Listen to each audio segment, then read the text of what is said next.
Hi, my name is Scooter Kellum, and today we're going to be launching into our new series on UPLink Online. And so what I wanted to just come today to do is to really talk to you about spiritual disciplines and the importance of them and how they can apply to our lives. If you look at the English words gymnasium and gymnastics, that's the Greek word for those is gymnasia. It means to exercise or to discipline. So I wanted us to look today at 1 Timothy 4:7. It says, "Have nothing to do with irreverent, silly myths. Rather, train yourself for godliness."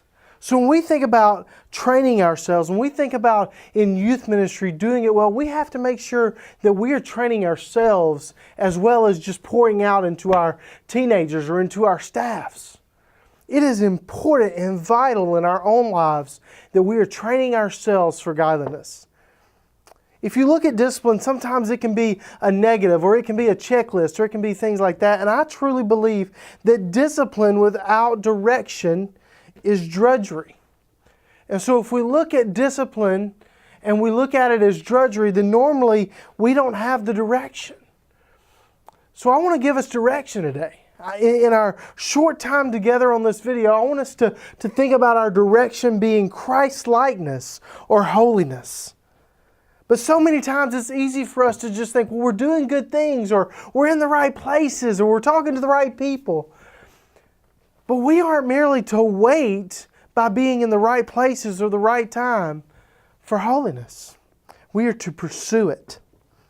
Godliness being the goal of disciplines, I believe that if we look at that, we will pursue holiness not with drudgery, but with delight.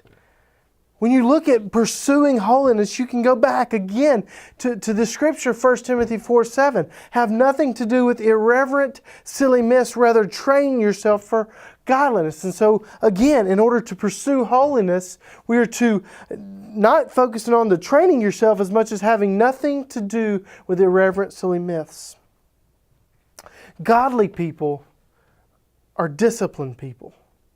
And I believe that we have missed it somehow in our churches, somehow in our ministries, because teenagers can wear us out. But the truth is, when we are disciplined people, we are godly people. And when we are godly people, I believe that we are delightful, because I believe the joy of Christ is in us. And so I want us to look just real briefly, youth ministers across the state, at 3 catalysts to changing us to be like Christ. 1, people. People are a great asset to us in ministry, but also we can't just look for leaders for our teenagers. We have to look for people in our own lives. Iron sharpens iron, as one man sharpens another. Proverbs 27:17. We need to find people who are going to speak truth into our lives as ministers of the gospel. And I think that is very, very important in our ministry, because if we are not being challenged, if no one's asking us, hey, how are you doing in your spiritual walk, when we're doing nothing but pouring out, then sometimes it's hard for us to get filled. Circumstances.